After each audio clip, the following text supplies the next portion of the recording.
Привет, двоечки. Сегодня для вас расклад «Держишься ты за прошлое».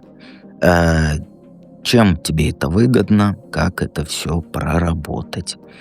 Итак, давайте в долгий ящик откладывать не будем. Все, что нужно, в закрепленном комментарии.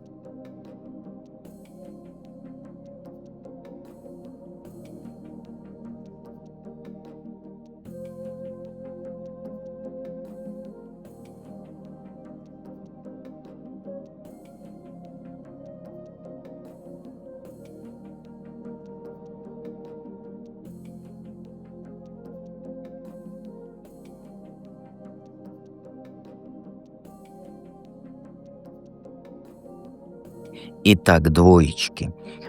Первый вопрос у нас, что тебя не отпускает из прошлого? Ну, тут конкретный человек и конкретное обещание, которое он тебе когда-то дал.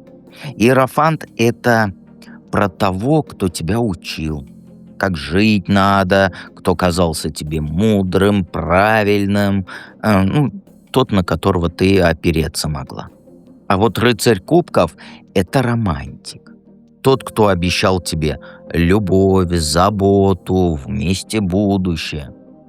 И, скорее всего, это был твой парень, который приходил с цветами, говорил, как говорится, красивые слова, планы строил, а потом раз и исчез. Ну, сделал тебе больно, но так, что ты до сих пор не можешь поверить, что это, как говорится, на самом деле случилось. Он говорил: «Я никогда тебя не брошу, ты моя единственная, мы поженимся». Ну, потом все понятно, да, под откос пошло.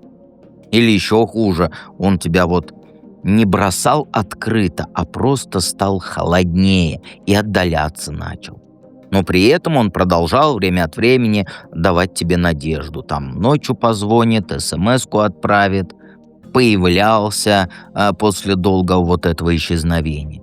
И говорил тебе: «Я просто запутался».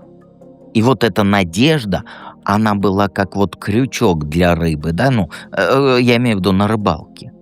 Только это крючок в твоем сердце. И ты до сих пор ждешь, что начнется, что он одумается, что он вернется, и все так, как было раньше. Или даже еще лучше. Но это не из детства взялось, и не обязательно от родителей. Нет, это из конкретной ситуации с конкретным человеком взялось, который сначала дал тебе все, а потом отобрал, но надежду оставил. И он был, не первым, кто так поступил. Но он был тем, кто сделал это сильнее всего. Вот я не знаю, как сказать. Например, до него у тебя были отношения, где все стабильно, но не так ярко.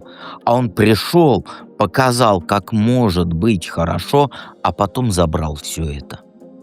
Понимаешь? Не сложилось. И теперь ты не можешь отпустить не столько его, сколько вот эту версию себя, которая в него тогда верила. То есть ту девушку, которая думала, что любовь — это когда тебя выбирают каждый день, которая не боялась рисковать, которая не знала, что тебя могут предать вот именно так. Почему отпустить не можешь? Потому что придется признать, что ты ошиблась. И не просто ошиблась, а повелась, как вот дурочка последняя. Придется признать, что ты доверилась тому, кто тебя не стоил. Придется на себя посмотреть и сказать: «Я разрешила себя обмануть». А это же все больно. И это даже мало того, это стыдно. Понимаешь? Это как вот, есть же такие сны в школе, ты, как сказать, засыпаешь, да, и сон снится, что ты в школе в одних трусах, например, да, или голый. И вот это вот точно так же. Ты боишься, что если отпустишь эту историю, то станешь вот той самой, кто в сказки верит, кто в чудо надеется, кто подвохов не видит. И ты боишься, что без этого опыта ты не будешь достаточно там осторожной, сильной, мудрой и так далее. И держишься ты за это прошлое, потому что оно стало твоим щитом. Типа: смотрите, я уже через это проходила, и я знаю, что бывает. Я теперь никому не доверяю. На самом деле ты не доверяешь только себе. Ты боишься, что если снова кому-то там поверишь, то опять ошибешься. И вместо того, чтобы жить дальше, ты вот по кругу ходишь, на карусельке на этой катаешься. Сравниваешь всех новых мужиков с тем, кто тебя предал.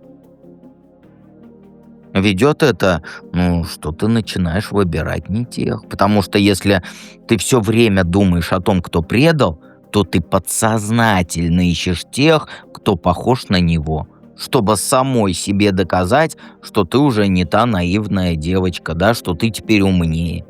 И что ты делаешь? Выбираешь холодных, выбираешь недоступных, тех, кто давать надежд не будет, чтобы снова не обжечься. Понимаешь? Ты перестала верить, что вот кто-то может любить тебя просто так, не играя в эти игрушки. И получается, ты ждешь подвоха от каждого, кто пытается к тебе подойти, и в итоге ты остаешься одна. Не потому, что у тебя вариантов нет, а потому, что ты просто отвергаешь их заранее. Ты не видишь, глаза закрываешь на эти варианты. А страх тебя держит глупо еще раз почувствовать себя. Страх, что если отпустишь эту боль, то потеряешь контроль. Страх, что без вот этой истории ты опять останешься, как говорится, с разбитым сердцем. Но на самом деле ты уже уязвима. Просто прячешься за вот этой болью, как за стеной, да, как за броней. А броня тяжелая, она тебе дышать не дает. Чем выгодно тебе? Ну, знаешь, выгоду ты получаешь по семерке мечей. Это вот про хитрость, про то, как ты себя обманываешь. А солнце это про вот эту ложную радость, которую ты себе взамен настоящей жизни даешь. Понимаешь? Вот, то есть первая выгода, ты избегаешь ответственности. То есть если ты признаешь, что тот парень был мудаком, извини меня, а ты просто повелась, то придется признать, что и сейчас ты можешь ошибаться. Что сейчас тоже люди есть, которым ты не доверяешь, потому что не потому, что они там плохие, да, а потому что тебе страшно. Что если завтра кто-то появится нормальный, ты его оттолкнешь. Просто потому, что он не будет подходить под вот этот шаблон тот, кто предаст, понимаешь? И тогда придется взять на себя ответственность за свои отношения, за свой выбор, за свою жизнь, за все. А это для тебя страшно. Потому что если ты ошибешься сейчас, то виновата будет уже не судьба, не жизнь, не вот это вот тот козел, а ты сама. И ты этого боишься. Поэтому проще себя жертвой считать, да? Проще думать вот так вот. Меня предали, я никому не буду верить, и не могу верить, и не смогу никогда поверить. Так проще, чем признать, что ты боишься просто снова выбрать не того. И боишься этого признать, что ты боишься выбрать не того. Еще ты, какая выгода? Получаешь право быть слабой. Солнце — это же там свет, радость, успех.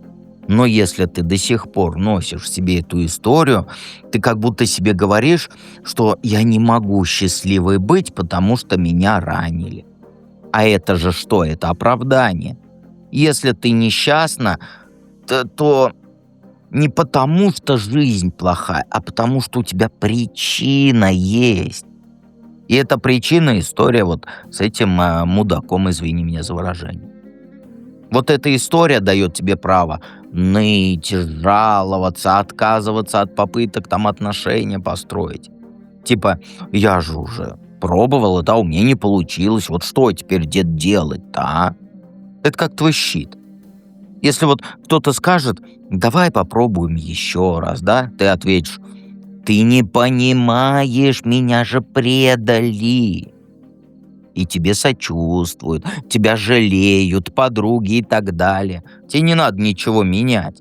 Достаточно быть просто вот этой женщиной, кого ранили. А это же удобно.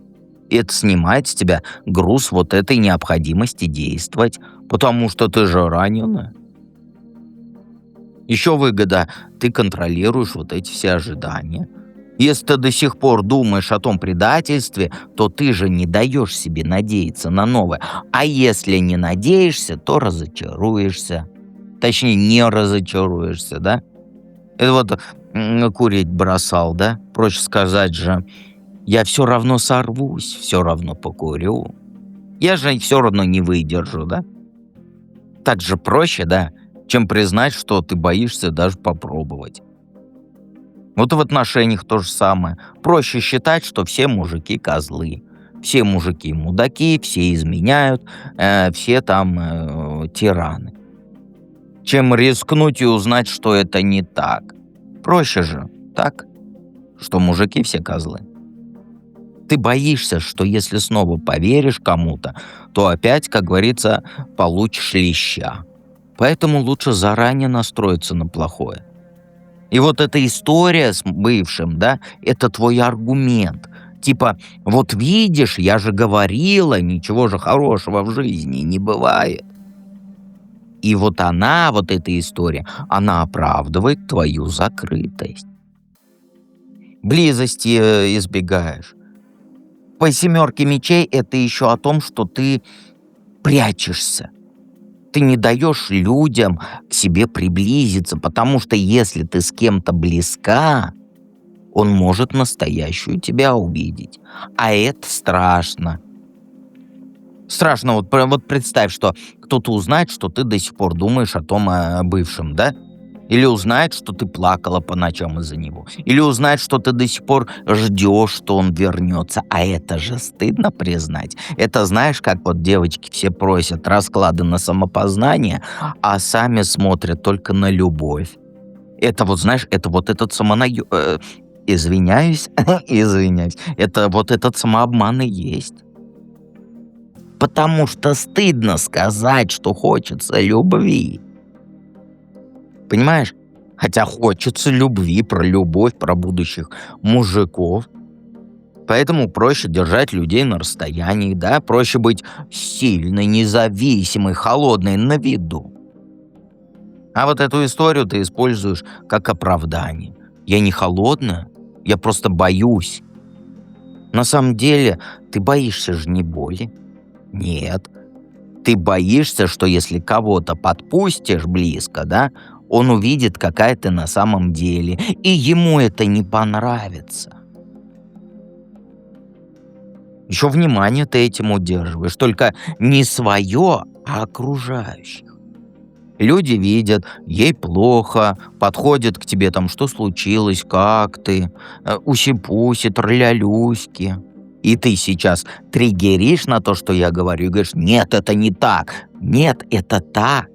Тебе нужно вот это, как сказать, по головке глаженья окружающих, тебе это нужно.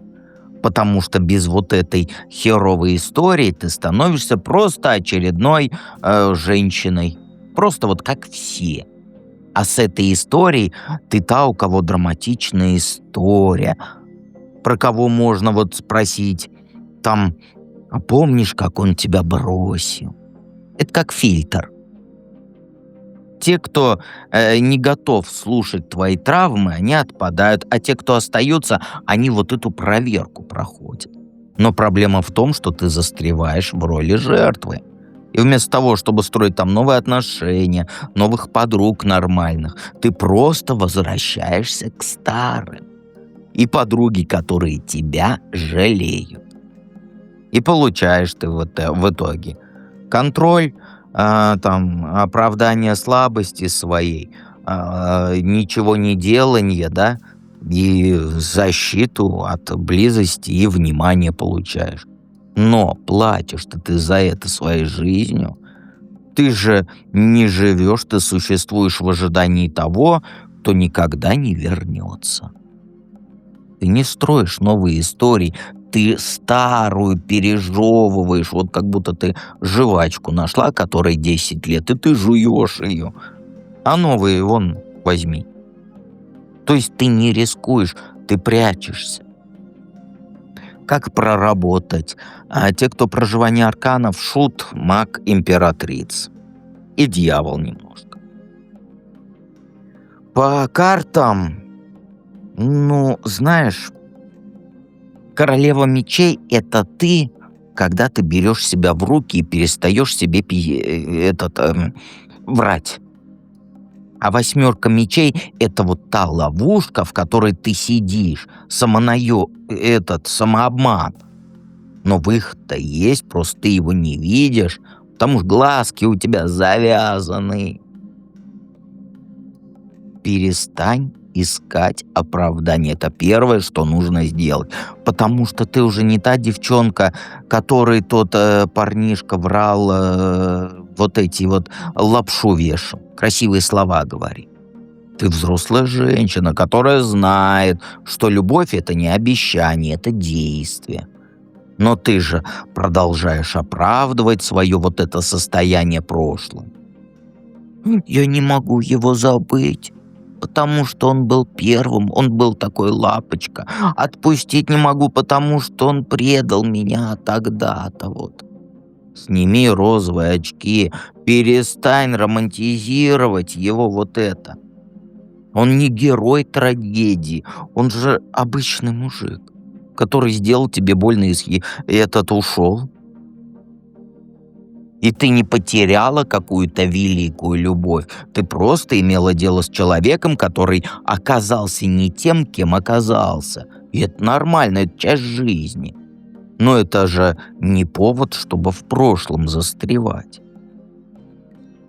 Поможет письмо. Вот так я говорю, да? Всегда листочек бумажки возьми и туда все говно вылей. Вот что ты до сих пор ему не сказала, но хотела бы, да? Потому что у тебя вот эти вот сценарии ваших разговоров крутятся.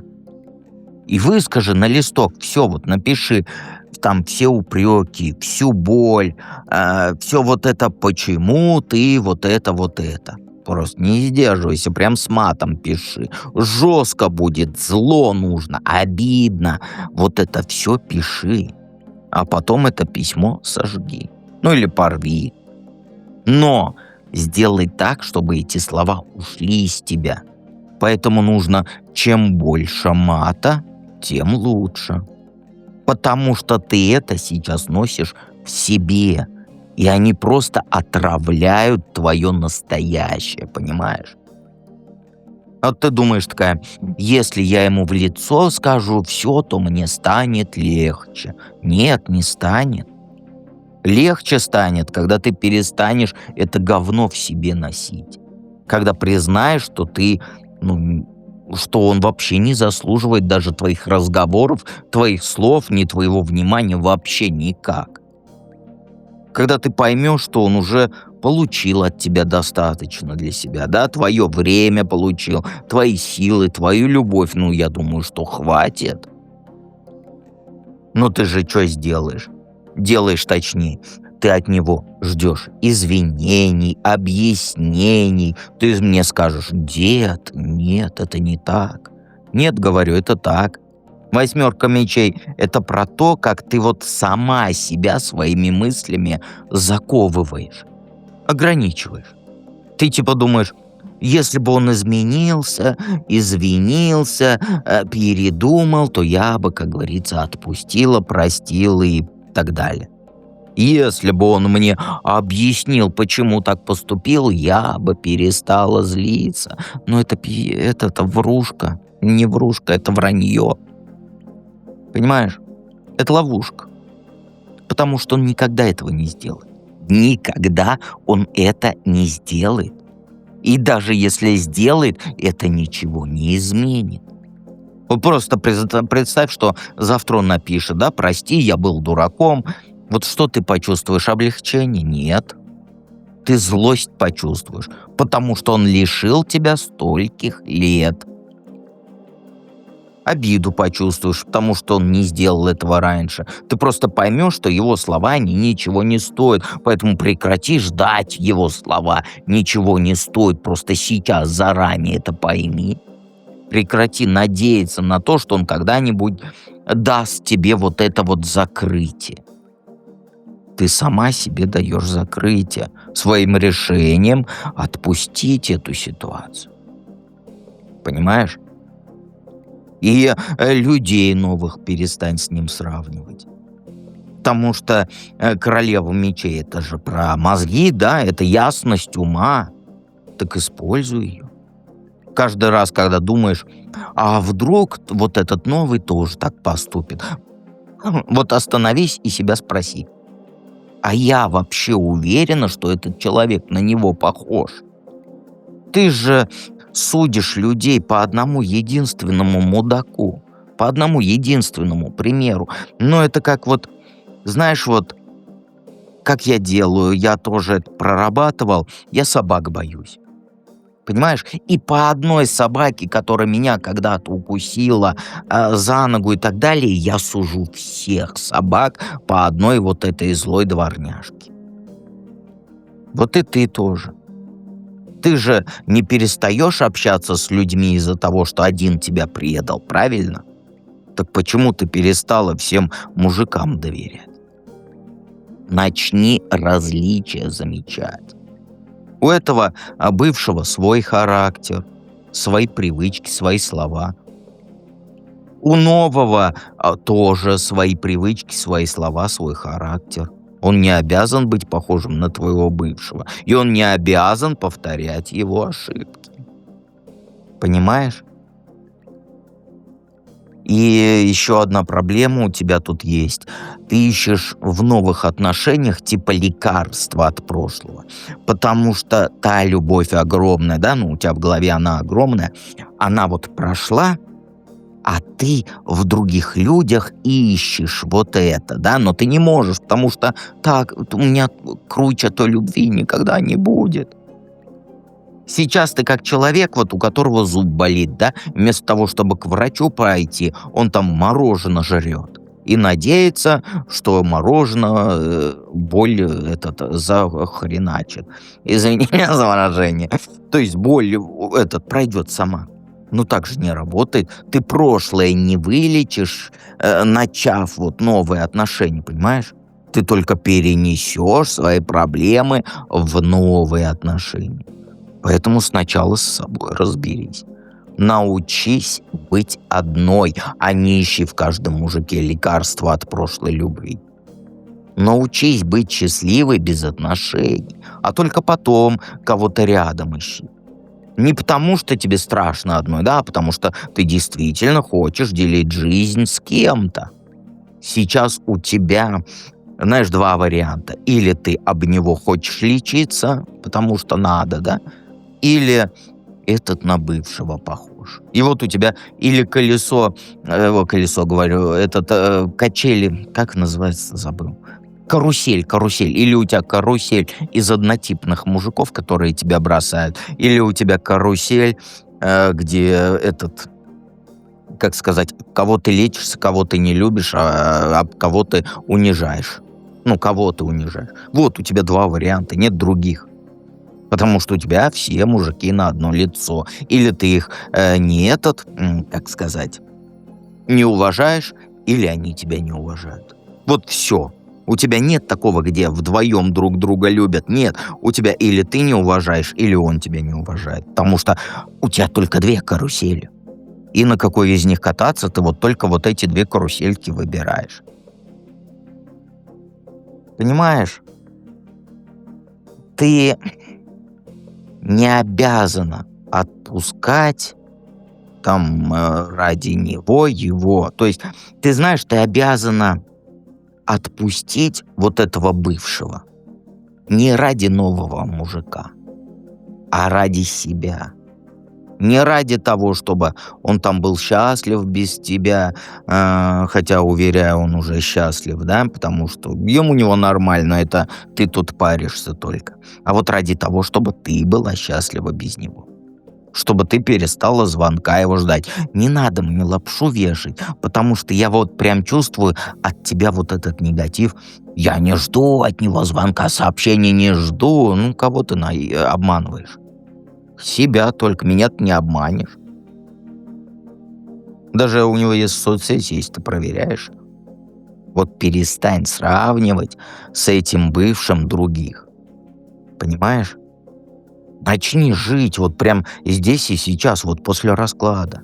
Не в том времени, когда он обещал тебе любовь, и не в том, когда он тебя предал, а здесь, вот сейчас. В том времени, где у тебя работа есть, какие-то подруги есть, возможности, даже мечты есть. Где ты можешь построить свою жизнь так, как хочется, не оглядываясь на этот прошлый опыт. Страшно, да, даже усилий требуется, но это единственная возможность, знаешь, вот единственный способ перестать заложницей прошлого быть. Ты же уже не та девчонка, которой тот бывший наврал вот эти красивые слова полные уши. Сейчас ты сильнее, сейчас ты умнее и опытнее, у тебя есть я как минимум. Понимаешь? Обязательно приходи в проживание арканов, тебе это очень нужно. Ссылки в описании к видео и в закрепленном комментарии. И помни, я у тебя есть.